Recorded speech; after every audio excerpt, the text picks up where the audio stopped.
Maaring mamatay ka sa loob ng susunod na 2 oras, kaya ulitin mo ang panalangin ito para maprotektahan ang sarili mo bago mahuli ang lahat. Bago matapos ang araw na ito, iniaalay ko ang aking buhay at puso sa Diyos.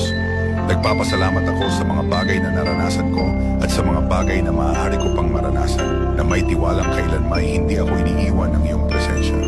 Panginoon, sa iyong mga kamay ko ibinibigay ang lahat ng hinarap ko ngayon.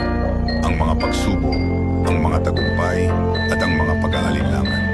Punuin mo ang aking pahinga ng iyong kapayapaan at panibaguhin ang aking espiritu habang ako'y natutulog. Ingatan mo ang mga mahal ko sa buhay.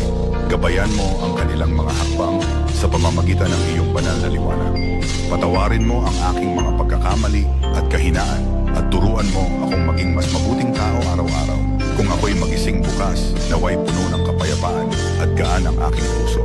Ngunit kung ito na ang huli kong gabi, naway ako'y pumanaw ng may kapayapaan, yakap ng iyong pagmamahal. Iniaalay ko sa iyo ang aking mga pangarap, ang aking mga alalahanin at ang aking kinabukasan.